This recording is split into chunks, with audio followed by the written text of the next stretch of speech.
President Obama's meeting in the Oval Office on Thursday with angry lawmakers who apparently did not know enough about the NSA spying program, and they're livid about it. They say, why didn't you tell us all the details?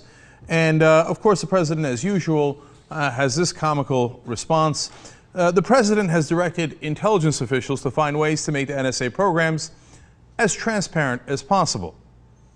Well, you could have done that a while back before Snowden actually revealed the information, if you actually wanted to make it transparent. Apparently you don't. That's why you kept it secret all of this time, including from lawmakers, our so-called representatives. So you don't want to make it transparent. You were forced to make it transparent by who? Oh, right, Edward Snowden. And what would that make him? Well, wouldn't that make him a whistleblower? That the president was going to hide from congressmen and senators and the American people information he now says should be transparent. And it's transparent because of Edward Snowden. I believe that makes you a whistleblower. Continuing here, on Wednesday, the administration voluntarily declassified previous top-secret documents in a bid to mollify critics. If it wasn't for Edward Snowden, we wouldn't be declassifying top-secret documents, which apparently we can declassify with no problem, with no threat to national security, because the president is doing it. What would that make Edward Snowden? I believe that would make him a whistleblower. Continuing, Alexander, who's the head of the NSA, General Alexander, was briefing lawmakers in classified session for the first time since the House's nearly successful effort to end the phone records bulk collection, which he had furiously lobbied House members to retain. Interesting. The head of the NSA going to tell congressmen what the NSA had actually been up to all those years. In fact, the same guy who lied to them over a dozen times about what the NSA was doing.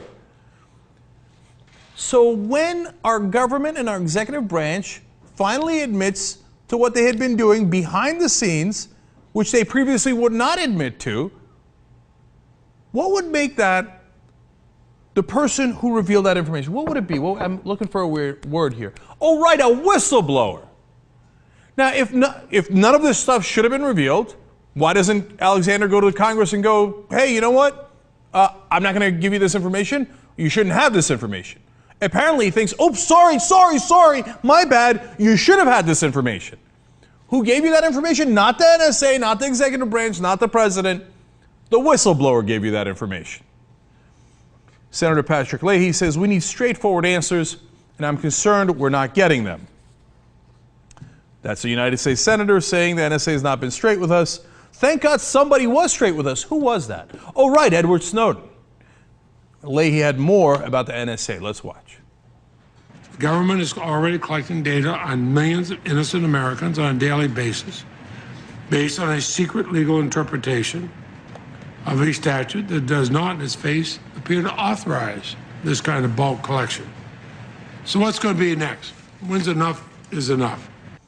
Now, who told us about all that secret spying that is actually illegal? Oh, right, Edward Snowden, the whistleblower.